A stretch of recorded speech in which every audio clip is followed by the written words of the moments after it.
Amigos y hermanos en la fe, voy a leer la palabra de Dios en el Evangelio según Mateo, el capítulo 20, y leeré los primeros 16 versículos. Porque el reino de los cielos es semejante a un hombre, padre de familia, que salió por la mañana a contratar obreros para su viña. Y habiendo convenido con los obreros en 1 denario al día, los envió a su viña. Saliendo cerca de la hora tercera del día, vio a otros que estaban en la plaza desocupados, y les dijo: «Id también vosotros a mi viña, y os daré lo que sea justo». Y ellos fueron. Salió otra vez cerca de las horas sexta y novena, e hizo lo mismo.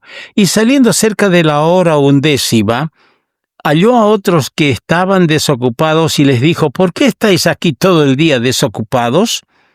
Le dijeron: «Porque nadie nos ha contratado». Él les dijo: «Id también vosotros a la viña y recibiréis lo que sea justo». Cuando llegó la noche, el señor de la viña dijo a su mayordomo: «Llama a los obreros y págales el jornal, comenzando desde los últimos, los postreros, hasta los primeros». Y al venir los que habían ido cerca de la hora 11, recibieron cada uno 1 denario. Al venir también los primeros pensaron que habían de recibir más, pero también ellos recibieron cada uno 1 denario. Al recibirlo murmuraban contra el padre de familia, diciendo: «Estos postreros, estos últimos, han trabajado 1 sola hora y los has hecho iguales a nosotros, que hemos soportado la carga y el calor del día». Él respondiendo dijo a uno de ellos: «Amigo, no te hago agravio. ¿No conveniste conmigo en 1 denario? Toma lo que es tuyo y vete, pero quiero dar a este postrero como a ti. ¿No me es lícito hacer lo que quiero con lo mío? ¿O tienes tú envidia porque yo soy bueno? Así los primeros serán postreros, y los postreros primeros, porque muchos son llamados, mas pocos escogidos». Que nuestro Dios añada la bendición suya a su palabra. Aquí tenemos los obreros o los labradores en la viña. Dice en Efesios capítulo 2, versículo 8, «Porque por gracia sois salvos, por medio de la fe, y esto no de vosotros, pues es don de Dios». Todo lo que recibimos del Señor proviene de su abundante misericordia y no de nuestros méritos. Si algo podemos consagrar a Dios, es porque primeramente lo hemos recibido de Él. Este principio se aplica fundamentalmente a la salvación, tal como lo muestra el texto que acabamos de leer en Efesios capítulo 2, verso 8. «Por gracia sois salvos, por la fe, y esto no es de ustedes, no es de vosotros, pues es un don de Dios».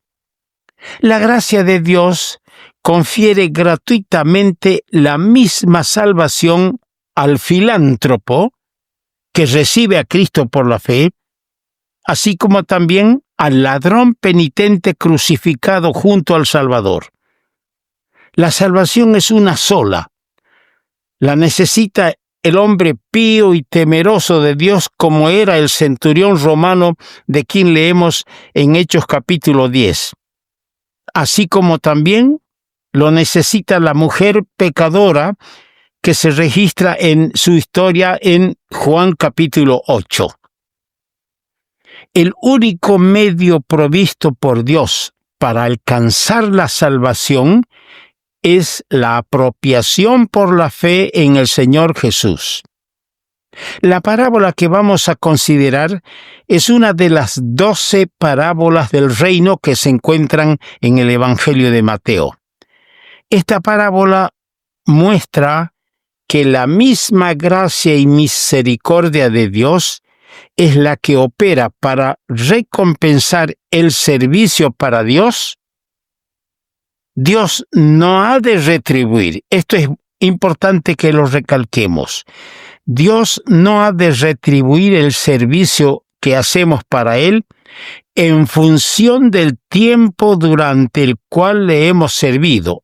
Es decir, los que han servido 40 años, los que han servido 50 años, no recibirán más que el que ha servido 1 año o 5, sino más bien aquí es la calidad del trabajo que hemos hecho para Él.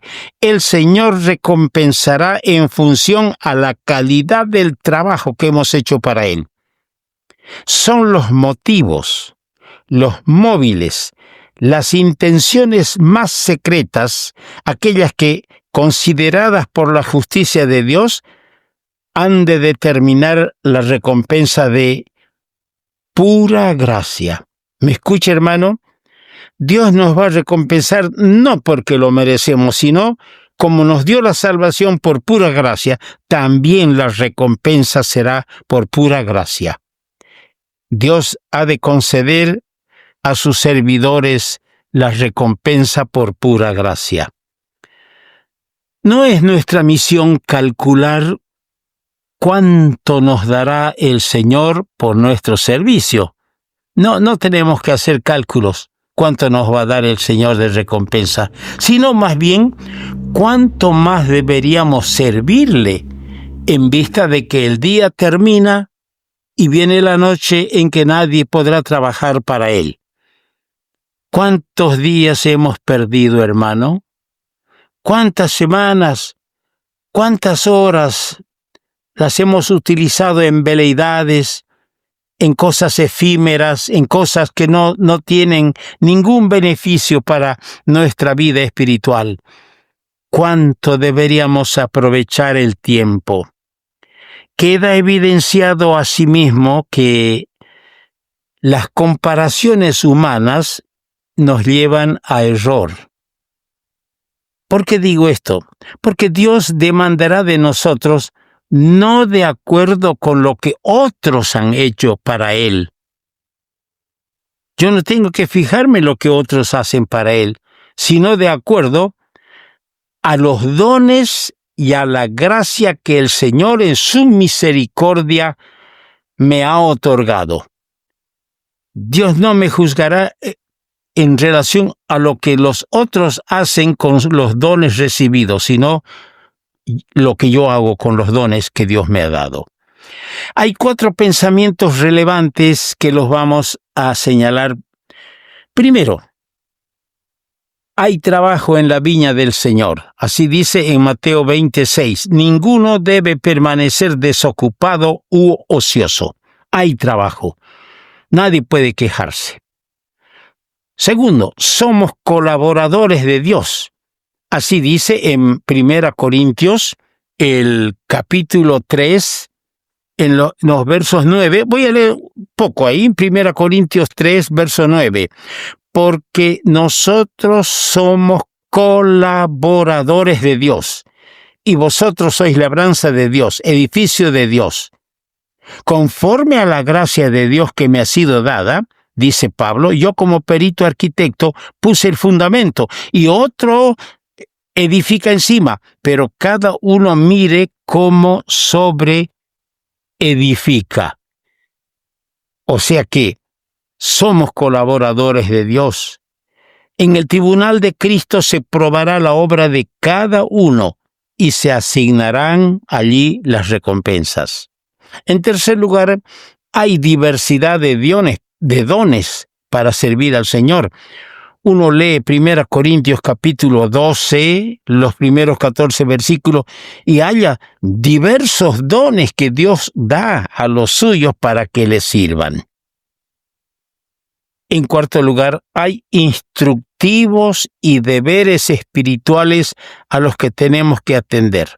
Y yo le aconsejo para ello leer Efesios capítulo 6, los primeros 18 versículos. Hay que fijarse cómo sirve al Señor y hay que estar en guardia armado con toda la armadura de Dios. Ahora, hay un lugar de labor. No puede nadie dudar de ello. ¿Cuál es ese lugar? Versículo 1. Su viña. La viña es un lugar donde se requiere un trabajo intenso, un trabajo paciente a la vez. Si el trabajo no se realiza, puede perderse mucho fruto, así dicen los viñateros. Los que trabajan en una viña deben caminar con cuidado entre las vides y tomar los racimos con delicadeza para que no se desgranen. Así es la obra del Señor. Se requiere un andar conforme a la voluntad de Dios y un obrar de acuerdo al amor de Cristo. Además, se destaca que el mismo Señor es aquel que llena a los que han de trabajar en su viña. En segundo lugar, veamos otro punto, la contratación de los labradores, de los obreros. ¿Se ha fijado usted esta contratación de los trabajadores, de los obreros o labradores? Fue hecha en 5 momentos diferentes. En el verso 1 dice, por la mañana. Yo estaba pensando que estas contrataciones en los 5 momentos nos puede fácilmente señalar las distintas dispensaciones. Por la mañana, si lo consideramos dispensacionalmente, puede entenderse desde Adán hasta Noé. En el verso 3, cerca de la hora tercera dice, cerca de la hora tercera del día, puede entenderse de Noé hasta Moisés. En el verso 5 dice cerca de la hora sexta, puede entenderse de Moisés a David. Y en el mismo verso 5 dice la hora novena, puede entenderse de David hasta el Señor. Y en el verso 6 dice a las 5 de la tarde, a la hora 11. Verso 9, puede entenderse la hora presente hasta que el Señor venga. Las distintas horas señaladas pueden mostrar por otro lado también las varias etapas de la vida desde la juventud hasta la senectud. Porque algunos en su adolescencia conocieron al Señor y aprendieron a empezar a servirle. Y otros hasta la senectud. 80, 90 años siguen sirviéndole al Señor. Muy pocos son hallados en la hora 11, tenemos que reconocer, pero aún para ellos el don de la vida eterna les será dada como a los que confiaron en el Señor en su niñez. Llegó el momento de las recompensas de los trabajadores, de los obreros. Dijo el amo, llama a los obreros y págales el jornal, en el verso 8.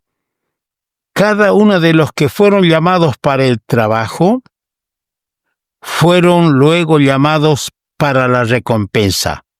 Y esto comenzando desde los últimos. ¿Pero qué pasó? Hubo el descontento de los labradores, de los trabajadores. Los primeros pensaron que habrían de recibir más. Según el verso 10, sabemos que en el cielo, escúcheme bien, hermano, en el cielo no habrá lugar para desilusiones ni descontentos. Pero esto sugiere que muchas veces en la obra del Señor se hace acepción de personas y aún de círculos sociales. ¿Me está escuchando? Descuidando la verdad de que Dios en su gracia soberana ha reservado la misma posición para los pecadores más despreciados como para los más respetables, siempre que ambos hayan respondido al llamado del Evangelio. Concluimos nuestra reflexión diciendo 3 cositas. que el Señor es justo. Versículo 13. Amigo, no te hago agravio. El Señor es justo, Él no hace agravio, Él no es deudor de nadie. Segundo, el Señor es fiel. Versículo 14. Le dio lo que había convenido. El Señor es fiel, no es estafador. Toma lo que es tuyo, le dijo, lo que te corresponde. Oh, hermanos, nosotros somos desleales, somos infieles, pero el Señor es fiel. Y en tercer lugar, el Señor es soberano.